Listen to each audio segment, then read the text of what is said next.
Come on in, guys, because it's time for another episode of Outwatch, a Survivor Rewatch podcast.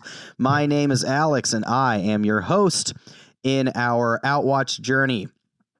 You have caught us right here, nearing the end now of our Survivor Season 6, Survivor the Amazon Rewatch and Recap. Here on Outwatch, we recap, rewatch, react to legacy seasons of Survivor, and I'm joined by three of my friends who are relative newcomers to the whole world of Survivor. Today, we will be recapping episode 12 of Survivor the Amazon, titled Sour Grapes. But before we get into the goings-on of this episode, why don't you meet my friends and co-hosts, starting with Adam. Welcome to Outwatch. Glad to be here, Alex. So if you are a regular listener, you know that we like to start things out just having a little fun, just having some fun by answering a question related to this week's episode. And one of the biggest moments of this episode was everybody getting absolutely plastered after the reward. Perhaps chief among them, our good friend Butch. And that got me thinking, Adam, if you were overserved on Survivor and got drunk, in which way would you completely ruin your game as a result of your drunkenness? Well, I think I'd probably wind up telling at least two people who shouldn't know what I'm doing. So I'd probably just blow up at least an alliance by revealing something like that. Okay, so you would just give them your plans. Yes. I become very truth conscious when I'm inebriated, if you will. Okay. Sure you do. I have a different answer for Adam, but that's fine. What would you say? I would say that you'd get a little bit mean. You'd be like, whoever was annoying you, you'd be like, listen, I think you're annoying, and here's why. I think I stand by my original answer. I think you're right. I think that's the way that what would happen would come out is I would get really annoyed with somebody. Be like, you know what? You're getting voted off next. Yeah, that's what you would say. The truth comes out. It'd be something like that. Emily, welcome to Outwatch. Thanks for having me. Same question. If you were to get drunk on Survivor, how would that totally ruin your game? Well, I don't know if it would ruin my game, but here's what I would guess would happen. Most people wouldn't know that I was drunk, and I would be passed out much earlier than everyone else. Featherweight. So maybe I would miss out on the secrets that people were telling, and that would ruin my game. Yeah, that may be a blessing. While everybody else is out here blowing their games up, you're sound asleep. Yeah. And then everyone wakes up the next morning and it's like, Emily, I can't believe that person did that thing to me yesterday. And you're like, for sure. What a jerk. That would be it. Scott, welcome to Outwatch. Yo, what's up? Hey, Scott, if you were to get blasted on Survivor, what would that do to your game? So, yeah, I'm going to side with kind of what Emily said Adam would do. I would be like, if there was two people or one person that I was really annoyed with, I would probably let them know my feelings. Thus ruining my game or causing drama. You've always got to take into account their, reaction in drunkenness too. So you never know. Maybe they find that funny. Who knows? So maybe I would go off on Adam and he would say, haha, well, you're getting voted out next. Scott and I would wind up just like wrestling on the side of the camp. Wowzers. Yep. It'd be play wrestling at first, and then it would get real. There's some sexual heat there. Pulled and then it would be on. No. There's some sexual heat there.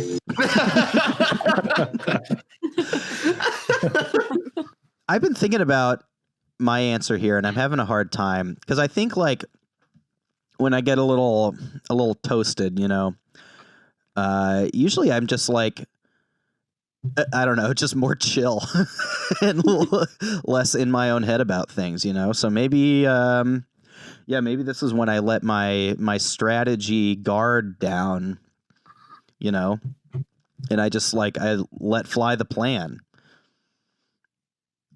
Yeah. I don't know though. Or you'd be like, you know what? These bugs and this rice that we eat every day, it doesn't even matter to me. Yeah, it's fine. I don't It's care. fine. I don't even care about it. One time, Doesn't even matter. you guys are my best friends. Let's never vote each other off. Never. That's actually probably what would happen. I would just get like, especially appreciative of people, but I don't know how that would blow my game up. I'm sure there is some way. I think I would maybe just like let everybody know how much of like an internal wreck I am, and that would like scare people off, Who's to say? Well, if you have your own answer to this question, we'd love to hear it. Send us an email at outwatchpodcast@gmail.com, and we'll put your answer into one of our upcoming episodes. Hit us up. How about we get to what happened on this episode, take a trip down to Tree Mail and see what it's got in store for us. What do you say? Let's do it. Let's go.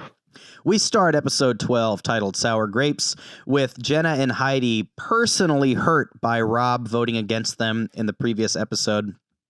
And immediately, Heidi pitches a new alliance to Christy, who finds herself in the middle. At the reward challenge, we've got a trivia puzzle and a loved one's visit on the line. Matthew wins, but he gives up his opportunity to spend time with his mom to the rest of the tribe, but in a twist, Matthew then gets to spend the whole evening with his mom and some native Amazonians. At that loved one's visit, Butch gets totally blasted. Totally, 100% plastered. And Rob uses this drunken night as a chance to make up with Heidi and Jenna and wonders if Matthew, with his win streak, is still the one that he should take. Jenna throws Rob under the bus shortly afterwards at camp after he upsets Heidi, talking strategy with her, and the whole thing blows up. After everything that has gone on in the last few episodes following this, Butch and Matthew reinstate their alliance with Rob, despite Rob's flip-floppiness and lack of commitment to them. And here we are again with Christy in the middle, yet taking a non-committal stance to picking a side. At the immunity challenge, we've got slingshot shuffleboard. Jenna wins this one. And back at camp, Christy still can't commit, spooking Rob. And then in a surprise turn of fate, Rob approaches Heidi, asking her to vote out Christy. But of course, she's hesitant after just getting blindsided by Rob previously. Despite Christy's confidence at tribal council, she finds herself blindsided by a vote of 4-2 as everybody but she and Butch vote for her. And lost in the shuffle of this is that for the first time ever in Survivor history, we witness somebody giving up their immunity necklace. Jenna gives her immunity to Heidi, which of course ends up being inconsequential because neither of them receive any votes, but nonetheless we witness some Survivor history. And Christy is voted out by a count of 4-2. Emily, Christy was one of your final remaining tribes people. What did you think about Christy's game in this episode and on the whole? R.I.P. Rest in power. Also, yeah, I was pretty upset about this. I was really hoping that Christy could rise above all of the crazy drama that was happening. And when I think the thing that I've noticed when we watch Survivor, and the thing I pointed out to Adam when this happened, was whenever you think that you are ruling the game and that you're in control of the game, you're not. Yep. And I think that got to her head and she was just like, wow. And, I get it. She's like, finally, someone wants to pay attention to me. Like, I've waited this whole time. I worked so hard and now you actually care. And I'm, taking note of that. And it finally feels valid, like validation, I guess. Yeah. But in so doing, she missed out on her chance and felt confident all the way up until the end when she was voted out. So that was upsetting to watch. Yeah. The other thing that Adam mentioned too when we were watching is when Rob came up to Christy and he was asking her how she was going to vote. And she just was kind of like, I don't know. She should have just told him what he wanted to hear. Yeah, for sure. And that would have saved her. Yep. him, you know, making other plans. Because that's what Rob's going to do. Uh-huh. Yeah, like she really plays this as badly as you can, right? When you're in the swing vote position, like the worst thing you can do is not make either, you know, group feel comfortable with you, because that's going to drive both of them to like start making contingency plans, right? If she tells Rob, yep, totally, we're on. And if she tells Heidi, yep, totally, she truly does get to pick. But because she was so wishy-washy, yeah, that caused Rob to switch things up, and it caused Heidi and Jenna to be receptive to it. Right. Yeah. Well, it causes them to panic. Yeah. Because that's Rob's whole thing, was he was like, I am secure as long as Christy is with me. And he didn't feel like Christy was with him. So he panics and he moves. Mm-hmm. Yeah. What did you make of Christy's overall game here? She's out at final, what is this? Final six? Finishes in 6th place, I believe. Yeah, that's right. Yep. Yeah, really overcomes a lot. Really has a kind of up and down edit. Scott, what did you make of Christy's game from, you know, start to finish? I thought she did really well for herself. Like when we first started, I definitely did not think that she would make it as far as she did. Mm-hmm. Whether that is, you know, her being deaf or just kind of how the immunity, or not the immunity, the alliances kind of played out. But, you know, she was kind of a fighter. She really stuck with it, and she made it this far. And really, after the first few episodes, I honestly forgot that she was even had kind of the hearing issue. Mm-hmm. So it says a lot about her and her games. But yeah, obviously this episode didn't go well for her, but it shouldn't overshadow a really well played game, Mm-hmm. I think. Yeah.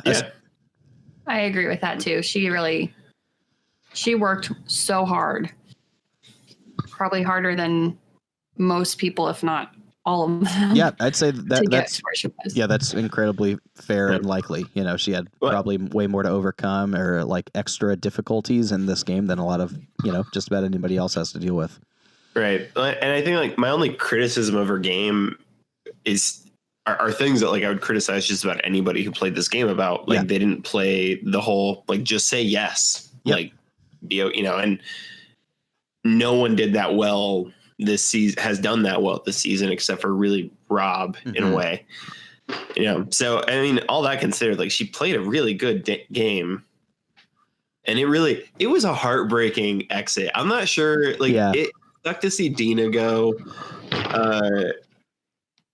I don't know if anybody else was really affected me quite as much as watching Christy get voted out. That was a rough vote to watch. She was like totally blindsided. Yeah, she had no idea. Yeah, had no and idea. She like you felt like she deserved it at the end of that episode too, to like be there. Yeah, and then she gets voted out, and it was just that was just rough to watch. Yeah, you said it, but the non-committalness in this case is really what does bury her. She's in a fine spot for this vote, but because she can't commit, it drives the other people to panic and switch things up. And all you have to do is commit, and you're fine. Maybe the person that you want out isn't necessarily the one who goes, but it's at least not you. Right. Yeah. Best moments from this episode. Emily, do you want to hit us with your best moment to this for this episode? I think for the reward challenge. Yes. Seeing Matthew give that up so everyone else could see their loved ones. I was like, wow, that's really, really kind of him. And then I was like, everyone's seeing their loved ones and he's just kind of like hanging out with everyone. I was like, this sucks for him. Like, surely they're going to do something, right? And so it was nice to see that he got a chance to hang out with his mom. But that was just kind of, I don't know, that was really interesting to watch. I was like, surely they're not just going to like make him suffer through this. And his mom came all the way out here to be told like, oh, you're the only one who didn't get to see your Survivor player. So that was good. That was a good ending for that. I was concerned. Yeah, that was a really good sequence. You get some insight into the philosophy of Jeff Probst, too, where he says, I, too, believe in the philosophy of giving is better than receiving. Yeah. Thanks, Jeff. Thank you, Jeff. Can we do that one more time where it sounds like you're not reading that off of a card? Adam, what was your best moment from this episode? Honestly, I was gonna say the family visit was really cool, but really seeing Matthew with his mom, I think was really cool. I think up to this point, Matthew's been he's been really stiff. He's kind of an awkward character. He's kind of that like, he reminds me of that guy that like hung out with your friend group in high school, but like no one was like really good friends with him. It was just kind of awkward, but like was too nice to tell him to like go away. Yeah. It kind of felt like that to me. And then like you see him with his mom, and his mom at one point was like, stop like acting so tough, or like whatever she says there, like, you can be emotional kind of thing. And you just like feel this moment of like, Matthew like really cares, but he also like really wants to portray this image. Like, I don't know. It was a very humanizing. This was a really humanizing episode for a lot of them. It was. But Matthew in particular, like I really enjoyed that interaction. Scott, what about you? One of the things, it's kind of off the beaten path, but I was like kind of like laughing a bit when Jeff was having wine with everybody. Dude, yeah. The era of Jeff as reward like host. We're centrally in it, and it is really funny to see. Yeah, I was just kind of like, oh, that's where we're okay.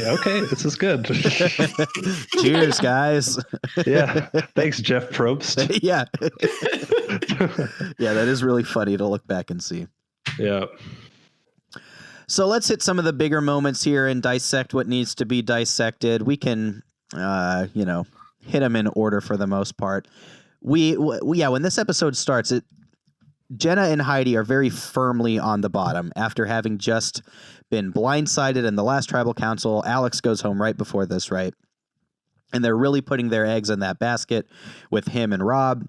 And then Rob flips on them, and they are firmly at the bottom. And by the end of this episode, they're in a better spot, but still not the ones who are necessarily dictating what's going on. What, in your minds, do Jenna or Heidi need to do in order to get back in control of what's going on to some degree from this position of bottomness? I think the problem that they have at the end of this episode is they're really not any more powerful. I mean, they're not technically being targeted right now, but they're not more powerful because they linked up with Rob again. Mm-hmm. And Rob is the power player in that relationship. So when you link up with him, he is in control. So really what they should have done was try to sway Butch and Heidi, or I'm sorry, Christy.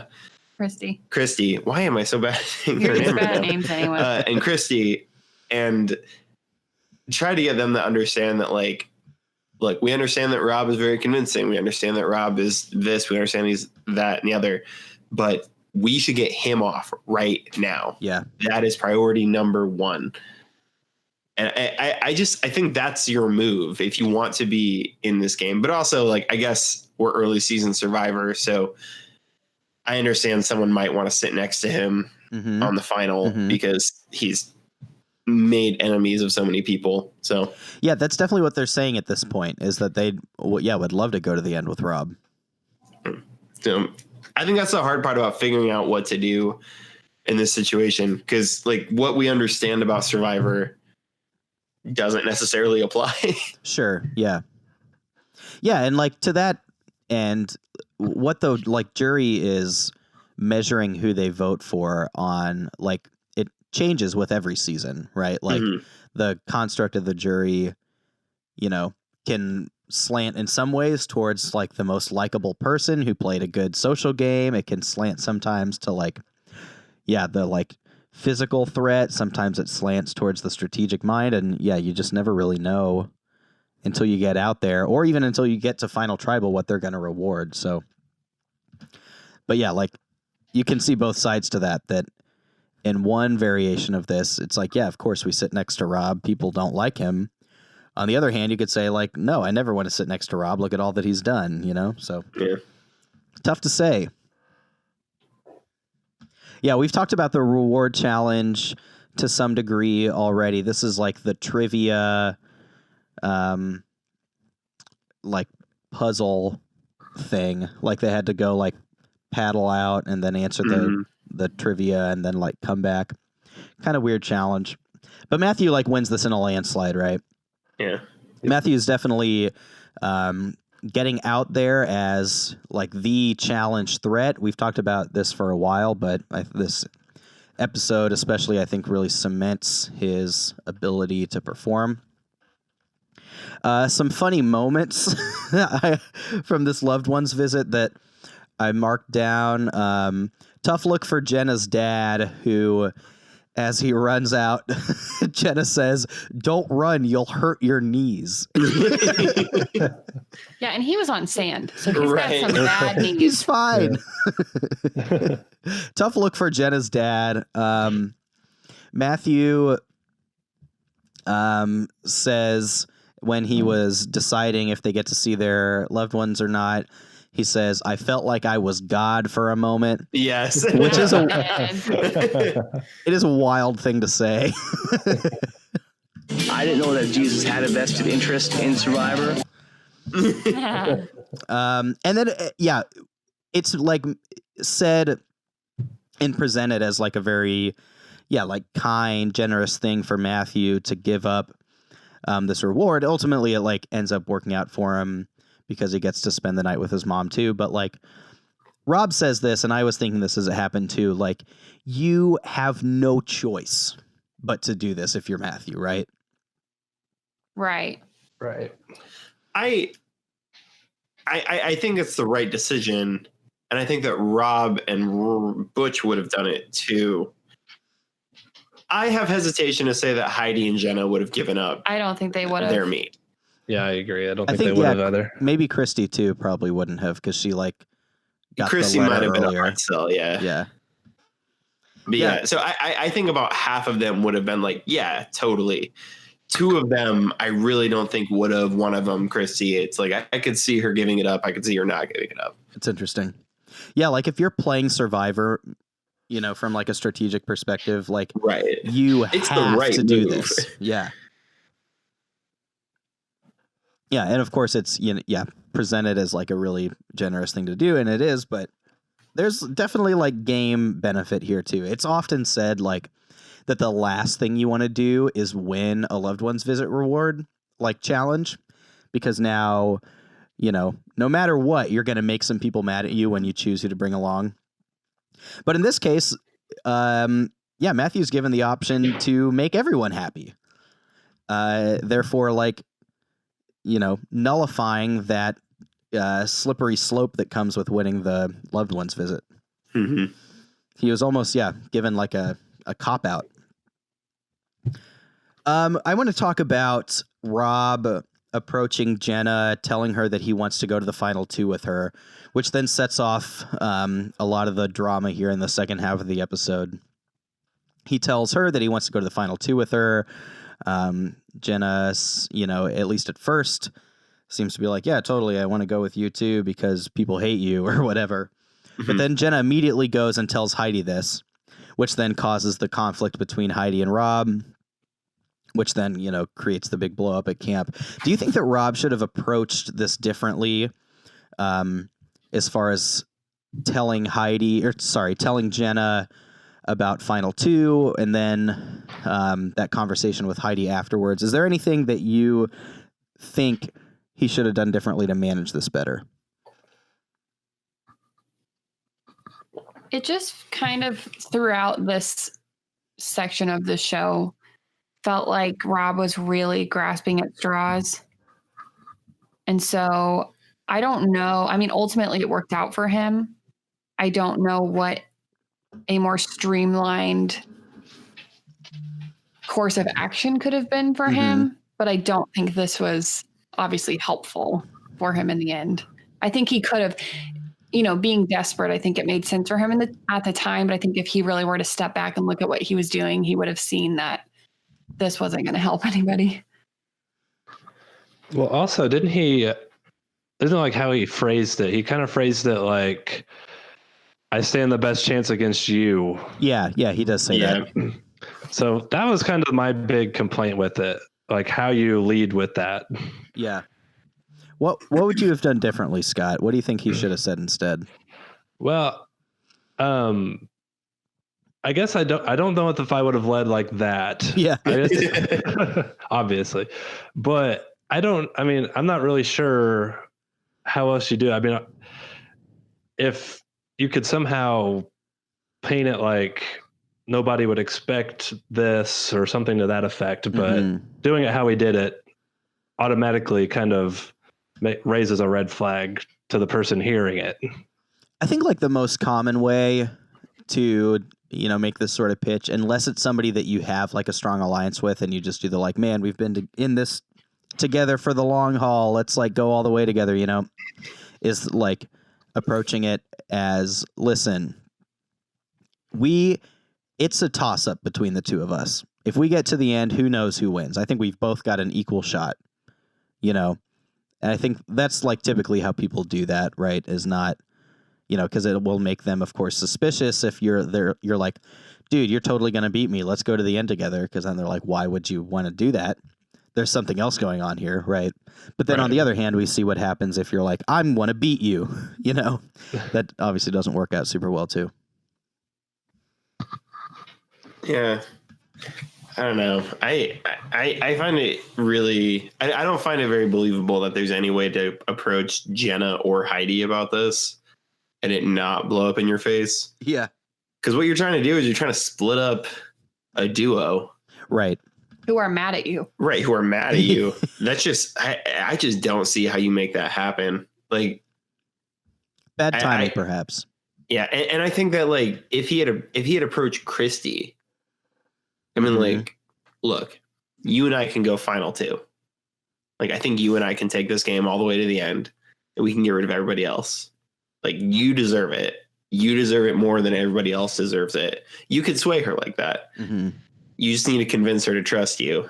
Yeah. Which we see she's hesitant to do this episode. Right. But he's also not promising her final 2 in this episode. He's just saying, like, you're going to vote with me, right? Right? Yeah. He's promising you're going to beat the other 2 girls. Mm-hmm. So I think he approaches the wrong person. Interesting. Yeah. What about from Jenna's perspective then? She, is approached by Rob and then she goes, she's all, you've got to be crapping me.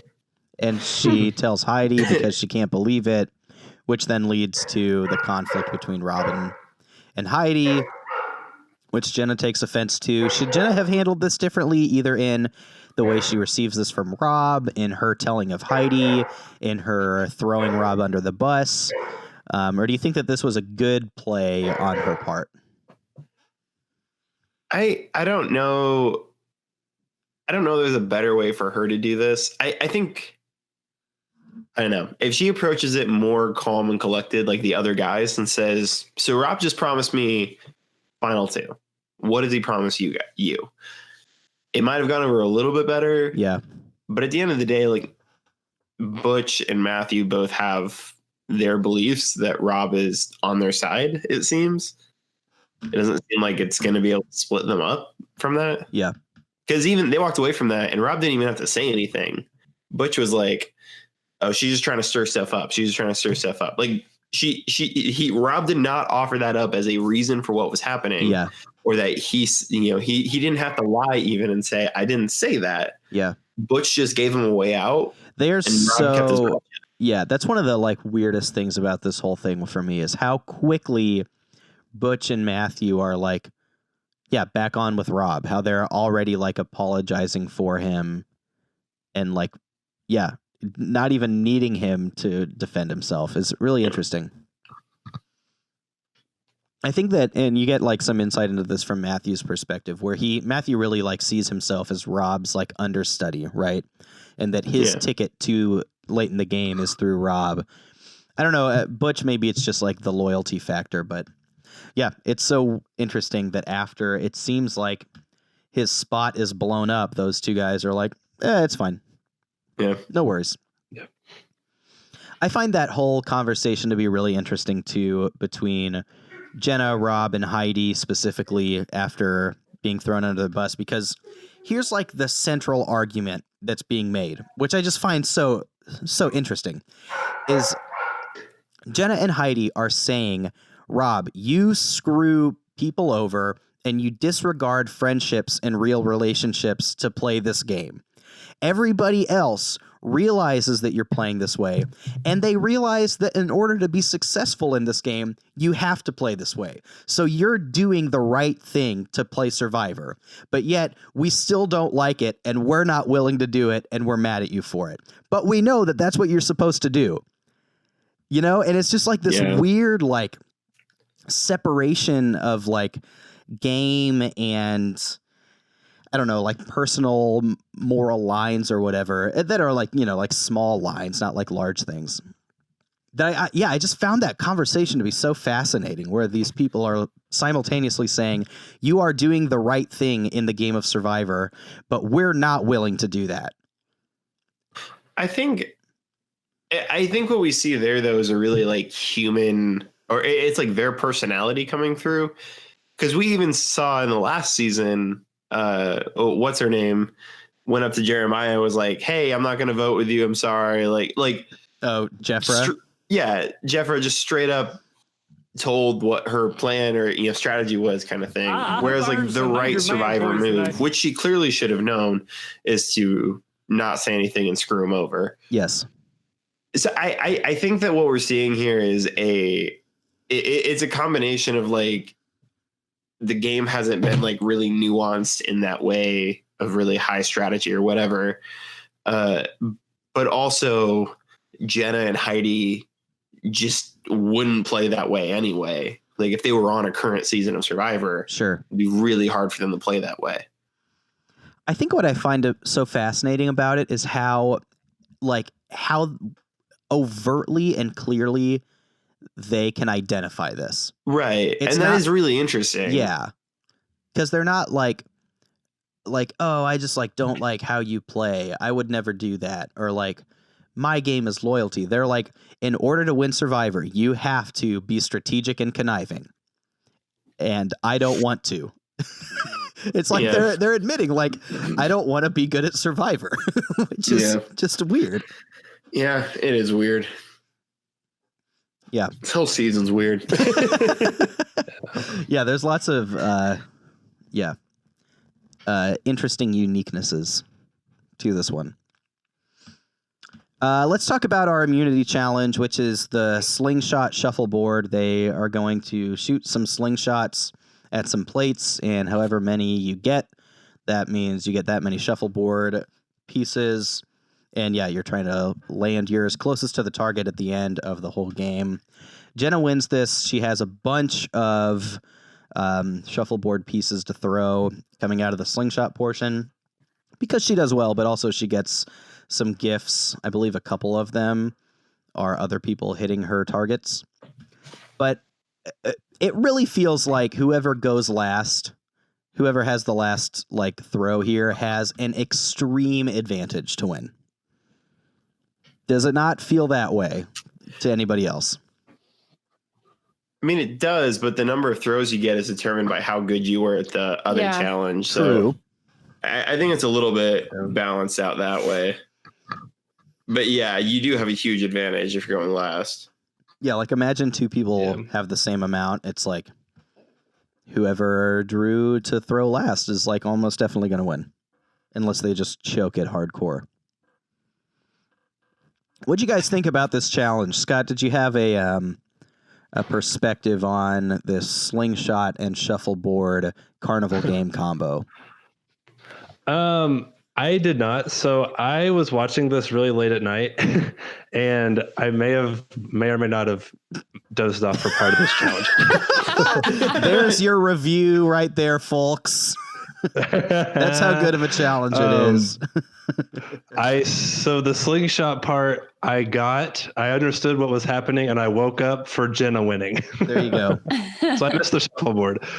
But I agree. If you're going to go last, you're probably going to have a better shot of hitting the target and not getting your stuff bumped off by everybody else. Yeah. That's all we need to say about this immunity challenge. It puts people to sleep. Analysis of this immunity challenge. Every good. Although Rob was in it for a very long time, having one shot at it. Yeah, that's true. He got like knocked around a lot. We talked at length about Christy's inability to commit, which ultimately proves to be her downfall. I think we covered that pretty well, right? Yeah. Yeah. Let's not rehash it. It hurts. Let's talk about Jenna giving up her immunity at Tribal Council. Like we said, this is the first time ever in Survivor history, we're 6 seasons in, where somebody relinquishes their individual immunity. She gives it to Heidi, and again, ultimately it bore no fruit. There was no practical effect of this.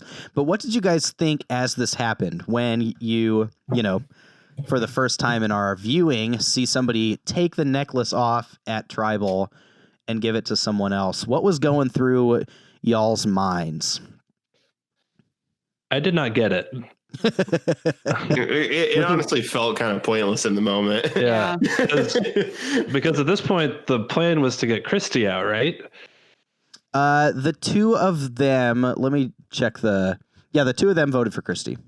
Okay, so they know they have the numbers. Maybe they're worried that they don't have the numbers and that they're going to, I don't know.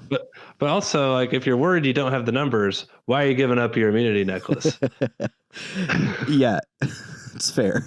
Yeah, it felt like a weird like confidence move, but like you shouldn't be that confident. I don't get it. I really don't get it. Like, yeah, I feel like it was more of a loyalty thing, like what we were just talking about, where they were like, we're not willing to backstab to win. I think that was just another show of we're in this together. You know what I mean? Yeah. It's inconsequential because we know who's going home. Yeah, but we are friends. I guess. I was just really confused. It could have been a thing where, like, I don't know, maybe they think that Christy has it out for Heidi versus Jenna, right? And so that if now, Heidi's not an option to be voted out, maybe Christy will vote with them or something in case, like, they did have, the guys were voting with Christy against them. I don't know. I would love that to be the case because that means Jenna thinks, well, Christy doesn't like Heidi, but she likes me. Yeah. Yeah. Well, didn't Rob say, like, to their faces that he was planning to vote Heidi out next? That's in the next I episode, I think. Yeah, he said that Heidi is his next target. So maybe that is what that means too. I don't know. It's like addressing that statement. I don't get it because it doesn't do anything. Yeah. Yeah. And you might get voted out. It makes no sense. Yeah, it's interesting, especially from like a storytelling perspective. Like it comes out of nowhere, right? We don't hear anything about Jenna saying like, I don't know, I feel like Heidi might be in trouble, right? As far as I remember, there's nothing like that. Yeah. Yeah. No, there wasn't. No. Here's something I would like to say. And, I don't know how they edited it, whatever, but I know that Christy never felt included in the original tribe that she was in. Mm-hmm. She never felt like Heidi and Jenna really cared about her as a player, whatever. And then in this episode, they finally realized, oh, it's not guaranteed that we are going to stay in this game. And so they go to Christy and they're like, let's form an alliance. We could get voted out. Yeah. And that's like a realization for them. And that's what Christy's been living this whole game. And then they're just begging her to join them. And I think this move too shows, we were just desperate, but we don't need you. We don't care about you. Man, you know what I mean? That high schoolers should show this that way they can demonstrate what privilege is. Whoa. What? Oh, high schools. I thought you said high schoolers. I was like, what? I might have said high school. Whatever. But high school should. No, but honestly, this because is just the personification of what privilege is. Yeah, It's like you don't understand what. Right. So that I did not appreciate that in this episode. And I think that was how I was viewing that necklace thing too. It's just like, oh, well, we're good. So we're just going to keep hanging out, the two of us. Yeah. And Christy's gone. Doesn't matter, even though we acted so desperate to her. Yeah. Yeah, it's ultimately a play that keeps them in the game, at least a cycle longer. But again, that's like due to Rob's doing, right? It's because Rob decided to like move across the aisle, so to speak, and offer to work with Heidi and Jenna. They didn't go about doing this, right? Otherwise, they may have found themselves on the wrong end of the votes. Yeah, it's interesting. Yeah. But them talking about like I don't know. We could never backstab somebody. Yeah. Sure, Christy didn't agree to join them, but they went to her with no real genuine interest in aligning with her. Yeah. Yeah, no plan other than dropped her like a hot rock. Right. We all agree that Christy deserves to be in this game more. We Can we do. move on from this? I'm sorry. I'm just clarifying We'll move on. another thing that was upsetting to me as that's I good. had to watch Christy leave. It's a good point. I want to talk about this move from Rob's perspective really quickly. Like we said, Rob is kind of the instigator of this, approaching Jenna and Heidi to say, hey, I know we hate each other, but let's work together and just vote Christy out because she can't commit. Ultimately, what happens here is Christy votes for Jenna, right? Christy was blindsided. And so as far as Christy was concerned, she was going to vote with the guys to vote out Jenna. So maybe there's some like validation for, well, actually it would have made this a wild move if Jenna gave up her immunity necklace and then they didn't have the numbers and Christy votes with the guys and Jenna gets voted out. That would be wild, but that's not what happened. What I'm asking is, because it turns out that Christy was going to be on board with Rob, Matthew, and Butch, was this still the right move for Rob to make to approach Jenna and Heidi and vote Christy out? Or should he have stood pat or stayed voting with the guys against Jenna? Basically, is it better for Rob that Christy's gone, or would it be better for him with Jenna or Heidi gone if he would have stayed pat?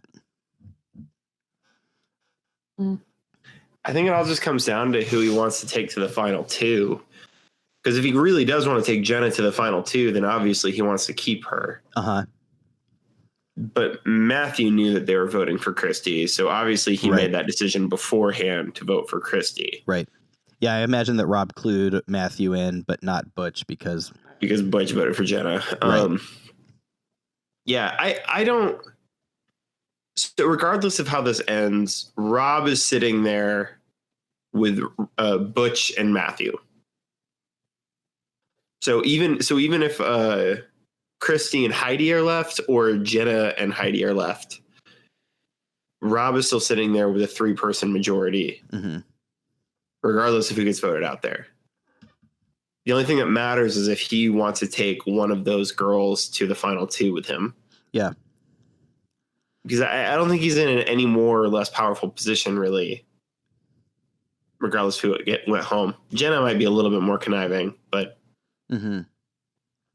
I think Jenna is less strategically conniving, but more just like socially conniving, right? Because I was thinking about this too, where like Christy, you get somebody who maybe has the capacity to like lie and backstab, and is more of a wild card because you don't know what she's doing.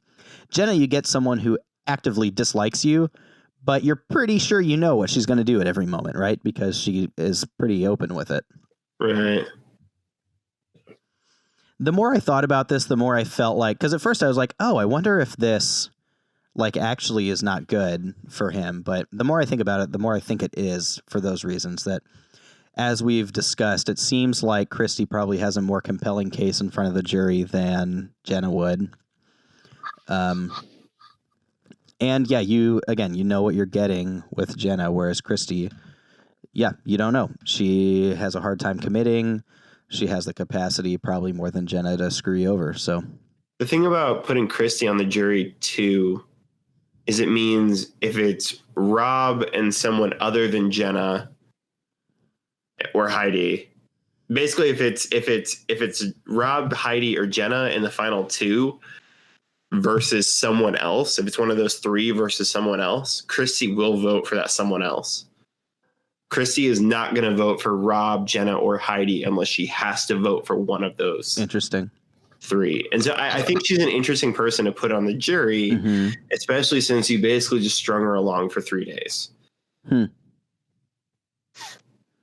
opposite sides of an issue. Yeah. I don't know. This is like, it's such a weird, this is just going to be such a weird jury. Like, yeah, it is. It is. Yeah. So again, as this all shakes out, Christy's voted out 4-2. She joins the jury. We've just got one episode left before we hit the finale. So let's go ahead and have a fantasy update here. Coming in to this episode, the Believe in Yourself and Aliens tribe, Believe in Yourself and Aliens tribe is making a surge, but still behind the first place tribe Bangarang, which is led by Scott as team captain. And after this episode, the lead remains, but it grows ever more slim. Believe in Yourself and Aliens tribe had another good week here. 15 points for Matthew after he wins that reward challenge, also votes correctly and survives. Heidi nets him 10 points, only 5 for Butch since he put the vote in the wrong place. The Poison Dart Frog tribe of Emily's captaining got a full 10 from Rob, but loses her second to last member in Christy, who netted her 0 points. And then lastly, Tribe Bangarang gets a solid 20 points from Jenna for voting correctly, surviving, and winning the immunity challenge. Ridiculous. Yeah. Yay. And that means that our scores at this point, in third place with 310 points is the Poison Dart Frog tribe. In second place with 375 is the Believe in Yourself and Aliens tribe. And just narrowly staying ahead by 5 points is Tribe Bangarang. Surge! The surge, it's not yet completed, but it's trending in that direction. Adam now has 3 tribe members remaining to his team's 1 apiece, meaning that you have over half of the players left in the game on your tribe. How are you feeling about your chances after this 12th episode, Adam? Well, I honestly have no idea. I know I have a majority of players left, but I'm not sure I feel good about my standings. Rob and Jenna have been so like centered on everything as of lately. They feel like such strong competitors that like, regardless of me having a majority, if I don't have at least one of the final 2, it's going to be hard to win. Sure. Yeah, I think that the final tribal council votes are going to probably decide this thing. It's going to be 10 points each for a vote at final tribal. With a final 2, there'll be 7 jurors. So there's 70 points right there for the taking. What do we say? We hit our MVPs, huh? Scott, since your tribe is still in the lead, why don't you hit us with your MVP of the episode first? I'm gonna say Matthew, just for the reward challenge. Just because he won, he had the good moment where he let everybody else get their loved one, and then obviously got to go chill with his mama for a bit. So that's my pick. And the Amazonians. You cannot forget the Amazonians. Whom his mom was definitely scared of. Tough look for Matthew's mom. Adam, who gets your MVP point today? I think I'm also going to give it to Matthew. I really wanted to give it to Christy, but I just genuinely feel like she made an error today. And huge error.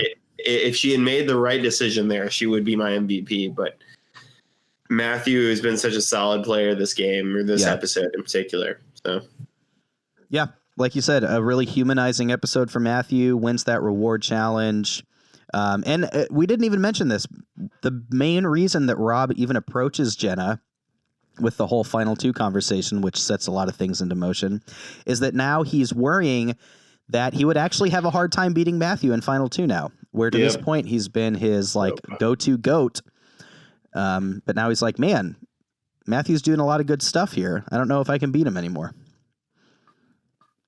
Emily, why don't you hit us with your MVP? Yeah, I was going to pick Matthew too. For all the same reasons. So there it is. Matthew, a third MVP point. I'll go ahead and make it 4. He has a really strong episode here for all the reasons that we've said.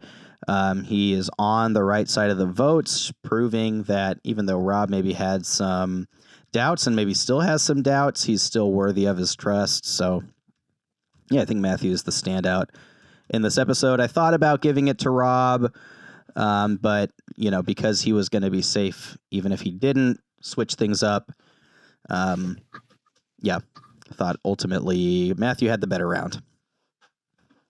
Anything else from this episode that you guys want to get in or forever hold your peace? It's all gravy, baby. It's all gravy. It's all good in the neighborhood. It's all gravy, baby. We miss Dave. We really miss Dave. All right. Well, thank you for listening. We don't miss Dave. I kind of liked Dave. He had his moments. Bangarang. Bangarang, baby. Bangarang forever. Thank you Texas forever. It's for listening to this episode of Outwatch, a Survivor Rewatch podcast. Make sure you subscribe because we are nearing the conclusion of this episode or of this season. It'll be everybody's favorite episode, the live finale rewatch here coming up soon. So subscribe so you don't miss that. Send us your answers to our opening question. What would happen if you got drunk on Survivor? To our email, outwatchpodcast@gmail.com, or on our Twitter @outwatchpodcast. And make sure you tune in next time when we will be rewatching, recapping, and reacting to the penultimate episode of Survivor the Amazon. The Amazon heats up. There's some sexual heat there. We'll see you next time.